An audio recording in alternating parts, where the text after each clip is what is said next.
শান্তির জায়গাটা শান্তি বজায় রাখবেন। স্টেজে আলেম ওলামারা ছাড়া কেউ উঠবেন না, কারণ এই স্বেচ্ছা ওনাদের জন্য করা। অনেক পেছনে সকলে উঠে পড়ে লোড বেশি হয়ে যাবে, এটার একটা ভারসাম্য আছে। আপনারা একে অপরকে সাহায্য করবেন। আপনারা কেউ কাউকে অনুষ্ঠানমূলক কোনো কথা বলবেন না।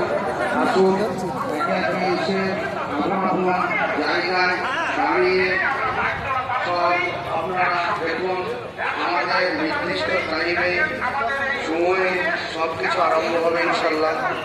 আপনারা আমাদের পাশে থাকবেন, তাহলে আলহামদুলিল্লাহ আপনারা যদি আমাদের পাশে থাকেন, সাহায্য করেন, তাহলে আমরা এই দিনটি যেমন আজকে আরম্ভ করেছি সেইভাবে এগিয়ে যাব এবং আপনারাও আমাদেরকে একে অপরের সাহায্য করে এই দিনটিকে সাফল্যমণ্ডিত করে তুলবেন।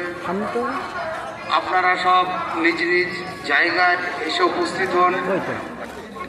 এই দেখ তোরটাই এই চালু হচ্ছে তো, এই চালু হচ্ছে, এই দেখ দেখছি এখানে বলে ওই যে পয়েন্ট নেছে কিন্তু বোর্ডে দেখাচ্ছে না। বীরভূম রামপুরহাট থেকে যে 3 আলেমা ওকরামের নাম লেখানো হয়েছে, তিনার স্টেজে আসুন।